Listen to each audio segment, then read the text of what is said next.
Welcome to The Profitable Web Designer, a podcast for web designers who want to work less and make more money.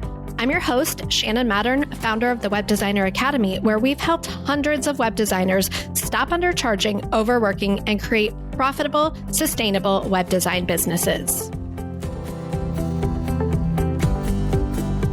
Hello there. Good morning, good afternoon, good evening, wherever you may be in the world. It is a live session on the Page Builder Summit number 8, and I am joined by Shannon Mattern. How are you doing, Shannon? I am doing great. Thank you so much for having me. Yeah, you're really, really welcome. People get to see enough of me. They don't get to see enough of you. So I'm just going to do the briefest of introductions and then crack on. So just a couple of bits of housekeeping. We're broadcasting this to several different locations, and the idea really during this Q&A is that you post questions. If something that Shannon says piques your interest or you're curious about something, want an answer, pop it into the comments. And we have Dan in the background here who's collecting those up and scooping them up, and we will put them on the screen if we have the time. So those questions, you can start putting them in right away if you wish. But the idea really is, I love the name of this, the make your sales process more chill. Live Q&A with Shannon Mattern. So without further ado, Shannon, I'm going to get off the screen and say, I hope it goes well, and I'll see you at the other side. Amazing. Nathan, thank you so much for inviting me back to the Page Builder Summit. This is one of my favorite events. I did prepare some slides for this session just to keep me on track, but please feel free to ask me any and all of your sales questions so that take advantage of this time to pick my brain all about sales, because one of the things that we are all about at the Web Designer Academy is just making your sales process feel really authentic, really natural, instead of feeling like something that you just want to avoid at all costs. And so I was thinking about like some of the core tenets and values that we have at the Web Designer Academy when we're talking about our sales process. And so I wanted to share these with you and just break them down for you. And then please feel free to ask me any and all of your sales and pricing questions. I love answering those. Just very briefly, I am a business pricing, marketing, sales, project management coach for web designers. I live in Columbus, Ohio, in the United States, host of the Profitable Web Designer podcast. And I've been doing this for over 10 years now, which are almost 10 years now, working specifically with web designers. It's my favorite thing to do. I can talk about sales for hours. So yeah, bring any and all of your questions. So I'm just going to talk about 8 mindset shifts that you can consider and start adopting that will just make your sales process way less stressful, way less pressury, make you not feel like sleazy or pushy or whatever, and really make your sales process feel like a natural extension of the work that you do with your clients. So first mindset shift, it's not about you. Invite versus impose, let them, permission versus pushy, options versus ultimatums, stay out of their wallet, expiration dates, and fortune in the follow-up. Those are some of the 8 kind of core values that we bring to our sales process inside of our program. So I just wanted to walk you through those and help you maybe change the way that you think as you're going through the process of making offers to your clients to work with you. So the first mindset shift that I love talking about, this goes for your marketing and also your sales, is that it's not about you. You're not selling yourself. You're not selling your skills. You're not selling the deliverables even of the project. It's all about your client and what the outcomes and results that they want, what they're able to create as a result of working with you. It's all about opportunity cost, right? If you've ever heard of the concept of opportunity cost, like what is it costing them in terms of time, money, capacity, mental, physical health to not move forward with this project? And working with you, minimizing that opportunity cost for them. So when you can shift out of, I have to convince them that I'm good enough. I have to convince them that I have enough experience or that my portfolio was good enough or all of these things. When you can shift out of making it that they're buying you, then it makes sales so much easier. You change the whole entire conversation and it becomes about what you can create for them together. And so way less pressure. It feels way less gross to not be focusing on like, here's why I'm so awesome and here's why I'm the best person. A lot of that kicks up your imposter syndrome if you haven't dealt with that. A lot of the mind trashy stuff that people that use page builders to make processes go faster and easier, when it's not about you or your skills or your time or the complexity, and it's all about them and what they can create, it just makes it so much easier to have the conversation. So point number one is it's not about you. My second thing that I love to remind people of when it comes to sales is like, you're not imposing, you're just inviting. Is it an imposition to get an invitation to an event? No, it's just a decision, right? So like, you receive an invitation in the mail, you're asked to RSVP, yes or no. It's like not an imposition to be asked the question, right? And so that's what I want you to think about when it comes to your sales process, especially just like that initial consultation. You're having a conversation with someone, they mention that they might like need some support. And your next question is, would you like to set up a consultation to talk about that? Or would you like to move forward with the project? Or would you introduce me to someone who could be a potential client? Like whatever that is, it's just an invitation. And you don't need to convince anyone. It's a simple ask. They have full free will to decide what their answer is. And because we always feel like we're imposing just by even asking, a lot of times we don't ask. And so I want you to shift the thought of this is me asking is an imposition.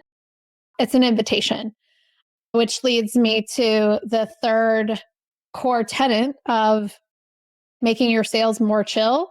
Let them decide. Let them. So if you've heard of Mel Robbins, she's a speaker and author, has a podcast talking about just lots of general like life stuff. But her most recent book is called Let Them. And it's just like, let people have their feelings. Let people have their opinions. Let people do what they're going to do. You don't have to try to control it all. You put the invitation in front of them, let them decide. It's their choice. It doesn't mean anything about you. We make other people's decisions mean so much about us. We tell a lot of stories. And unless you got that specific feedback out of their mouth that, oh, you weren't good enough, you know, their choice to decline your invitation doesn't mean anything about you. Doesn't mean you've done anything wrong.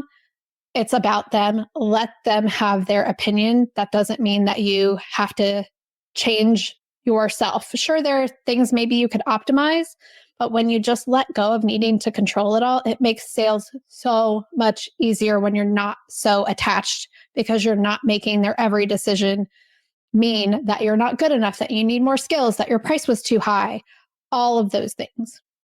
So my next favorite way to think about the sales process is always asking for permission to take the next step versus feeling like you're pushing people to do something that they don't want to do because you're not asking for permission.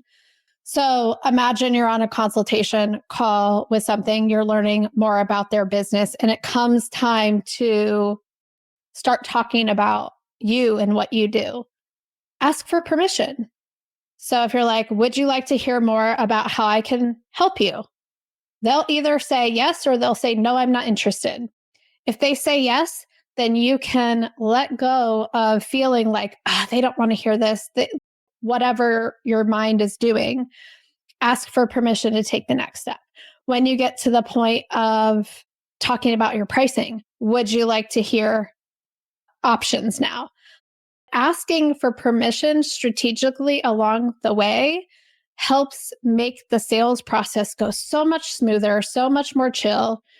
If someone's not interested, you're giving them the opportunity to opt out of the conversation at any time. So then you can walk away from that sales process knowing that everything that you shared with them is something that they were interested in hearing. And so you don't have to feel like, oh, I'm talking too much, this or whatever goes on in your head, right?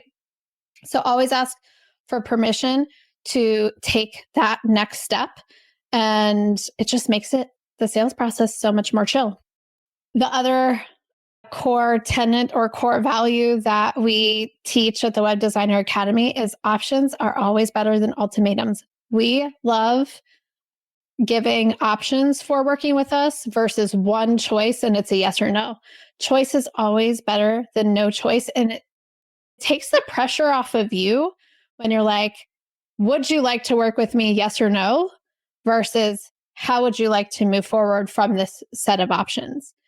And so that's just something that you can consider when it comes to sales feeling so high pressure. You're like, oh, I have to get the price right. I have to get everything exactly right because there's a lot at stake. It's a yes or no that I'm putting in front of them when you can put together, here are some different options for us to work together to accomplish this goal that you have.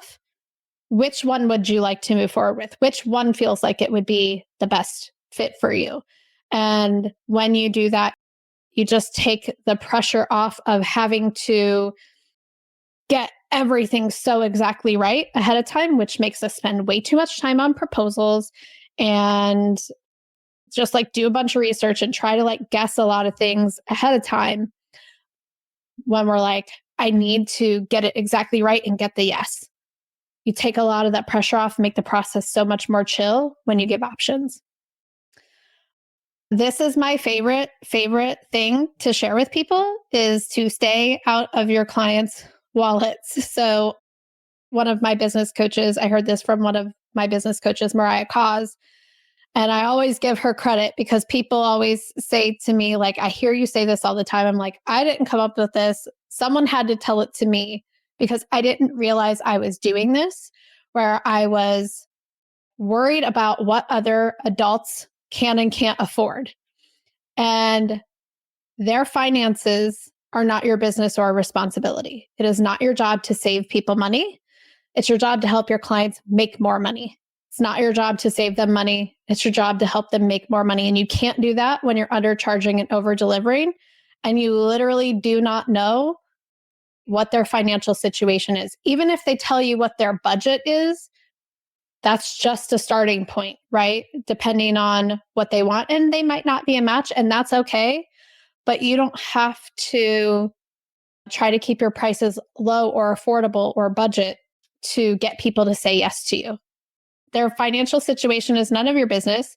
Your prices should be profitable and sustainable for you to deliver the level of service that you want to deliver with the number of clients that you can support. And you get to put those choices in front of people and not worry about their financial situation. Give them choices, let them make a decision. And it doesn't mean anything about you, even if they can't afford to work with you for whatever reason. Maybe it's too much of a stretch or it's just not what they want to do. That's still none of your business. You get to keep making offers to other people and you're allowed to run a profitable, sustainable web design business. So the other thing that we always talk about whenever you're making an offer is to put an expiration date on that offer. Offers are not open-ended. How many of you have had people come back months later? I've even had people come back to some of our students years later and say, oh yeah, I know we talked a year and a half ago about this. I'm ready to move forward now. And they're expecting to pay the same price that you quoted a year and a half ago. Maybe you don't even offer that service anymore. And so a lot of people end up saying yes and doing that work for the price that they quoted like many, many months ago because they feel obligated to do that. And so I don't think that you are obligated to do that. I think that you can always, you absolutely could have a different conversation there. But what expiration dates help you do is compel a decision, right? When you don't say this proposal's good for X number of days, this pricing's good, this is your deadline by which to let me know if which option you're moving forward with. When you don't do that, then there's no reason for someone to make a decision. And then you think, oh, I got ghosted. Now I don't want to reach out. I don't want to feel like I'm pushy or desperate. And when you don't put an expiration date on a proposal, then you get all weird about your follow-up. And also you're just not leading the client through the decision. And when you have an expiration date on the proposal, it's a way to like take control of the whole process. And so always put expiration dates on any offers, any proposals, so that you can take control of the process and not have things like these zombie projects come back a year later. But also it makes your follow-up so much easier. So when you have an expiration date on your proposal and you send it out to your prospect and you let them know, here's how long this proposal is good for. Then when you haven't heard from them in however many days, it makes it so much easier to just follow up and say, hey, just wanted to check in and remind you that this proposal expires. Will you be moving forward with this project? Yes or no? Which option would you like to choose? Would you like me to hold the date? Whatever that is. And so you may have heard the concept that the fortune is in the follow-up. And that's because so many people don't follow up. Following up positions you as a professional. It builds trust when it's done in the right way, right? There's follow-up that can come across as pushy, stalkery, whatever. But when you have a whole end-to-end process that is designed for follow-up to be built in, then it positions you as like, oh, this person like knows how to run a project and get deadlines met and all of those things. And coaching a client to a decision one way or another is part of that process. And so it really positions you as a professional, and you will book more projects if you follow up and compel a decision rather than letting someone just not make a decision. Because we all know this, it's so much easier to just defer decisions, right? And so when you have expiration dates and you follow up, then you don't allow people to defer decisions. And it's all just very like natural, part of the process. This is how it goes. The sky is blue.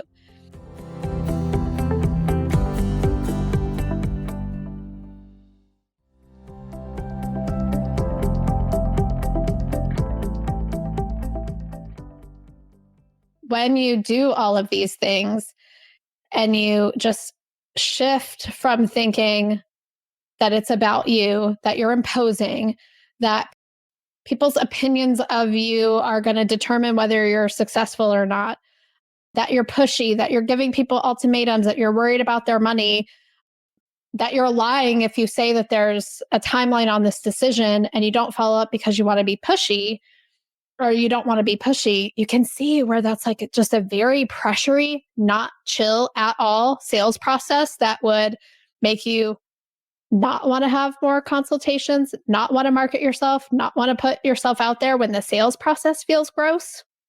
If the sales process just felt like, oh, this is actually just like a project that I'm leading someone through, and here's how this project runs of meeting someone to becoming a client, and it was as formulaic as building a website with a page builder was, then it just becomes so much more chill and second nature versus the pressury, impostery thing that sales can sometimes feel like if you are one of the many, many, many web designers that hate sales and just wish people would just like book projects with them without having to talk to them.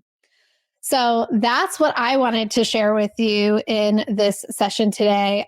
8 mindset shifts to just help you make your sales process more chill And I would love to hear any questions that any of you might have for me about sales or pricing or anything that I can answer during our time today. So, Farah's question is, what is the best way to talk about pricing without undercutting yourself? This is so good. So, I think when you say undercutting yourself, I think that means like the way I think of undercutting yourself is like, I'm going to be the one to offer a price first. And what if I offer too low of a price that I could have maybe charged more? I think there are a few ways to do that. And I just want to preface this by saying, like, this is what we teach inside of our program. There are many, many different ways to do things, and you get to find the one that works for you. But what I say is, we advise that you don't put starting at pricing on your website if you don't want to undercut yourself. So a lot of times what I see is web designers will say prices start at $1,000 for whatever, and then the price goes up as things add to the project. And there's a concept called anchoring, price anchoring, which means the first price someone hears is the price that every subsequent price is compared to in their mind. And so if you think about, oh, starting at is a low anchor, a low price anchor. And so if your prices increase from there, now you're creating the feeling of prices rising. And I can assure you that every single person in this room does not like the feeling of prices rising. You can think about anything going on in the world today when we feel like prices are rising, things are getting more expensive. We primarily feel like, okay, now I have less resources because prices are going up. So I need to conserve and hoard and protect the resources that I have. And so when you put starting at pricing on your website or your packages or whatever, and then prices go up, even though value is going up, even though deliverables are going up, you're actually kind of triggering a primal sense of reduced resources in somebody. And it makes them want to figure out how they can get the most amount of things for the least amount of money, which then moves them into price shopping and going to talking to other designers or figuring out how they can do this cheaper. Not for everyone, but for a lot of people. And so the best way to talk about pricing without undercutting yourself is exactly what we talked about in the Page Builder Summit. Is I think paid discovery is a fantastic way to talk about pricing without undercutting yourself, because you're taking an initial step that's paid. You're using the time to put together a very like customized to the person proposal that speaks to not deliverables, but results and outcomes. And then you're giving them options of a price that you're willing to do that for. And we always talk about anchoring high with your pricing instead of anchoring low. So here's everything that I could do for you, and here's the price. If you want less things, the price goes down. If you want less things, the price goes down. So I think that that's like the best way to talk about pricing without undercutting yourself, is to just not anchor low and to have those conversations with people individually about pricing, and not say starting at or whatever, or even what's your budget. Like, I want to know what your goals are, not what your budget is. And I'll tell you what I can do for you to get you to your goals. So I have a lot of thoughts about that, but let's move on. If there are any other questions, we can move on to the next one. Camo says, I think my biggest challenge is how to upsell maintenance retainer after doing a build or ad hoc work. My suggestion for that situation is, one, make sure your project that you have a clear project close email at the end of the project that gives them choices. Remember how I said like options versus ultimatums? So at the end of a project, I'm going to send an email that's like, this project is complete. No more work will be done on these things. Here are options for working together going forward.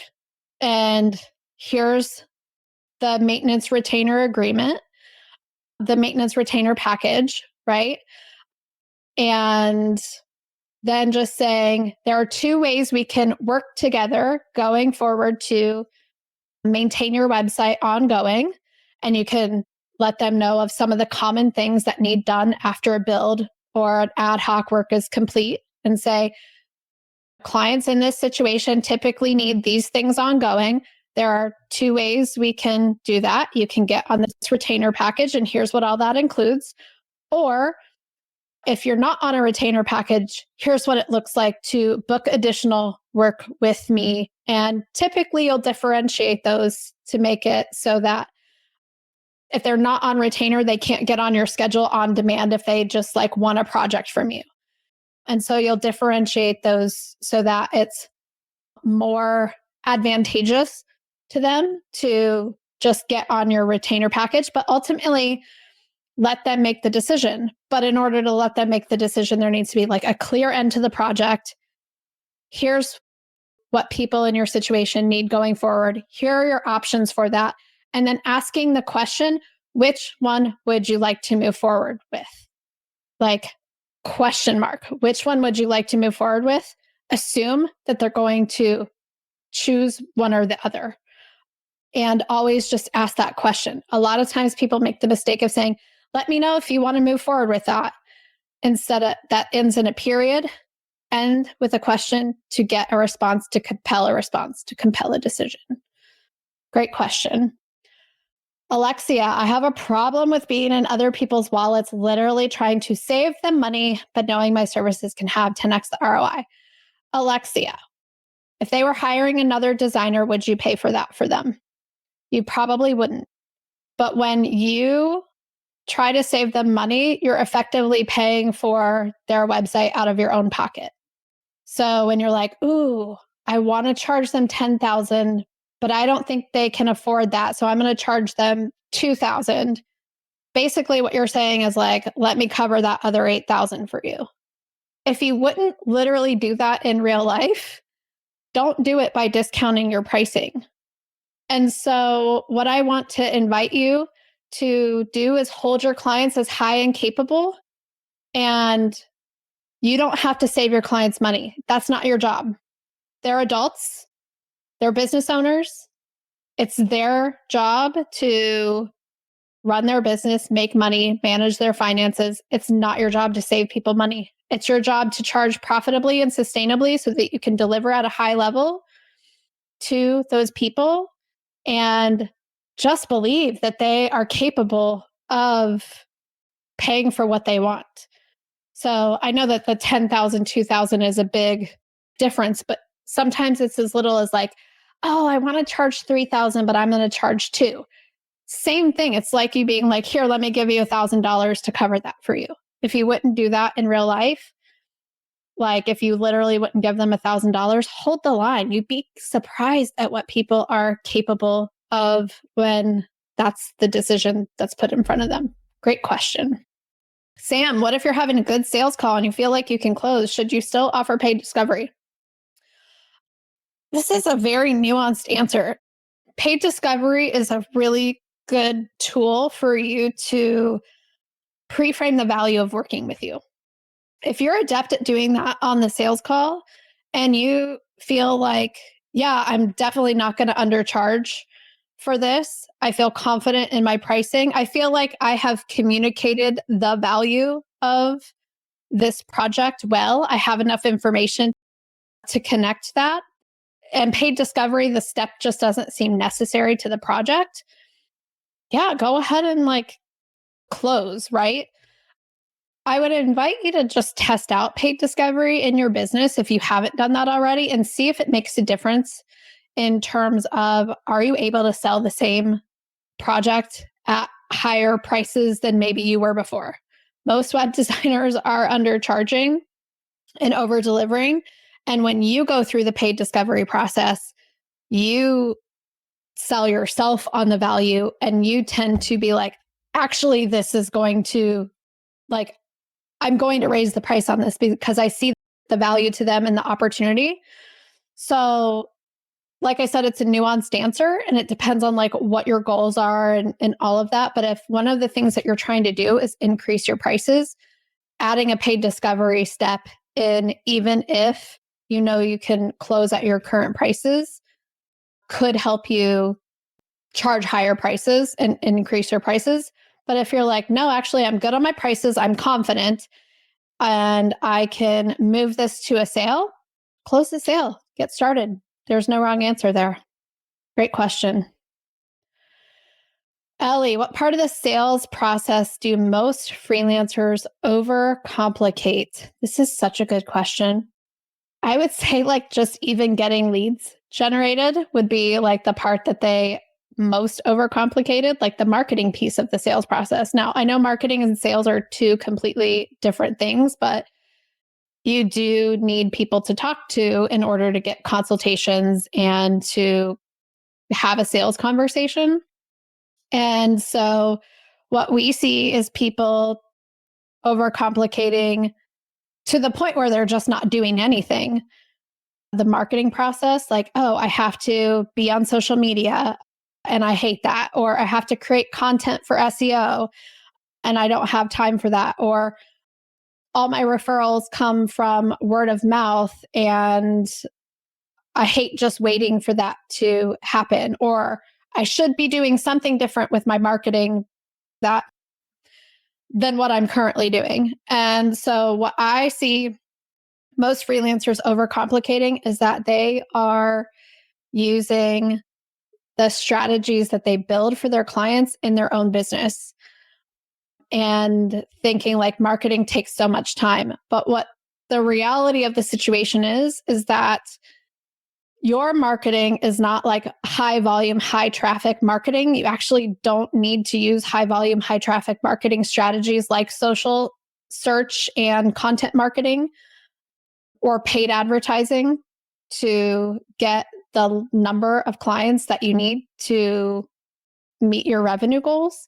But I see web designers putting a lot of time, effort, and energy into high traffic, high volume marketing strategies when they could just be spending way less time on low traffic marketing strategies like relationship building, being proactive in nurturing relationships with people they know, proactive in building their network, proactive in just asking for referrals, inviting people to sales conversations.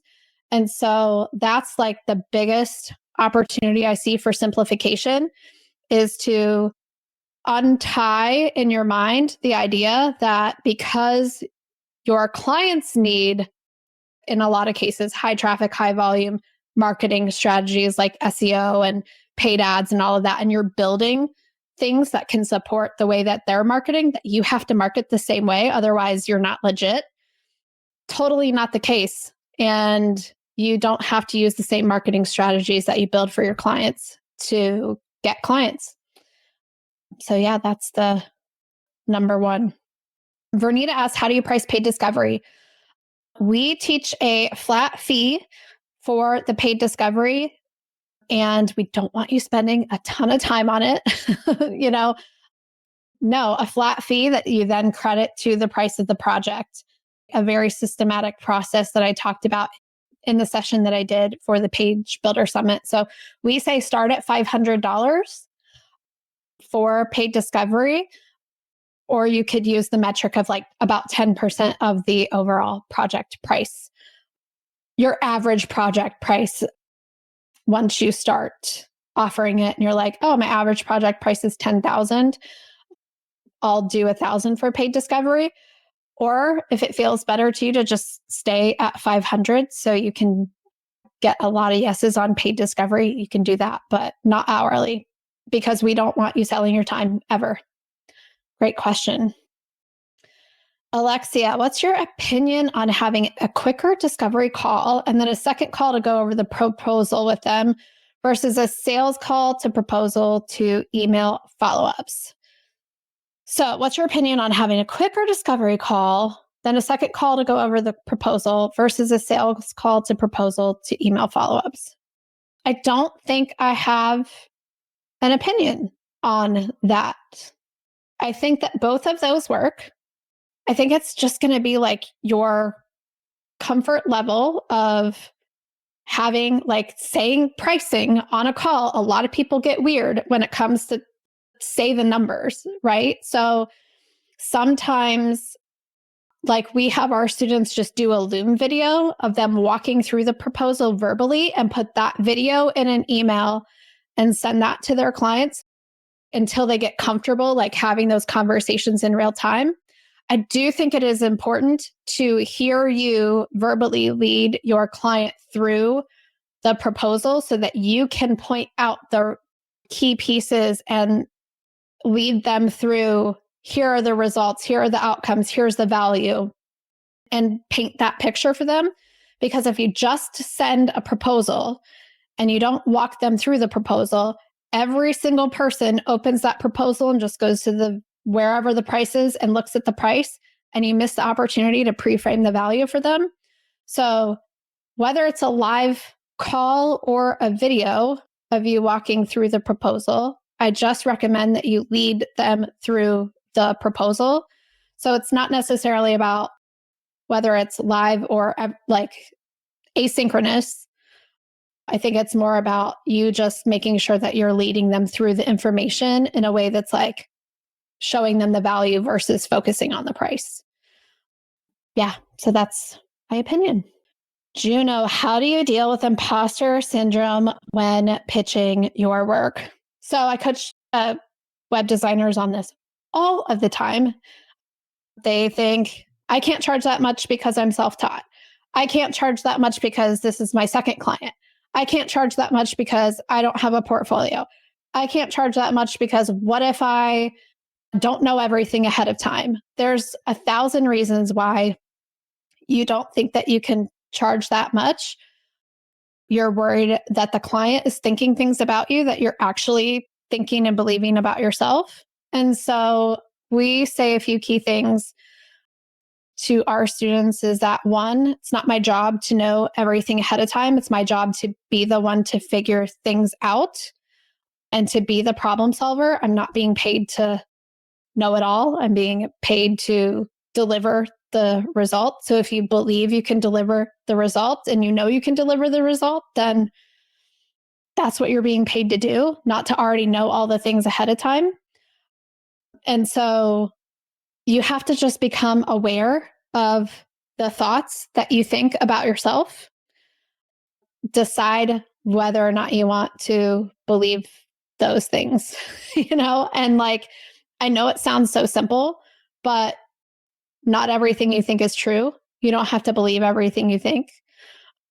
And if you're a person of integrity, which I'm sure everybody here is, you know that you're not going to fake it till you make it or lie about what you can do or take someone's money when you have no ability or intention of delivering. So just assume that you have integrity, and you have to believe that working with someone like you is going to benefit them more than not working with someone like you. And so we can always all learn more skills. Everything changes all the time. Nobody knows everything. But are you the kind of person that's willing to communicate, follow through on deadlines? There's so much more to it than just, I know how to build the thing, to running a successful project. So yeah, I would just invite you to notice all of the things you're thinking, decide whether or not you want to continue to believe those things. What else might be true? And who are you really at your core? Like, who are you really? And your clients are lucky to work with someone like you. If you're even worried about being an imposter, the people who are ripping off clients aren't even worried about being an imposter. So that's my advice there. Leah says, what if a client says that's too expensive? My first thought is like, that's fine with me. If a client says that I'm too expensive, I would say, I totally understand.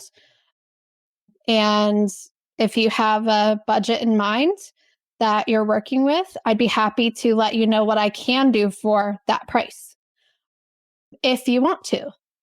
But a lot of times, just even holding your value, it's like holding your value is a powerful thing. And so if a client's like, that's too expensive, you can be like, I totally understand. If anything changes, I'd love to, this proposal is good for 7 days. Just because a client says that's too expensive doesn't mean you have to lower your price to accommodate them. Now, you might want to be like, let me know what your budget is. How can we adjust this? What can I take away to make this work for you? You may decide to offer a payment plan if that is profitable and sustainable for you to do. It doesn't work for everybody.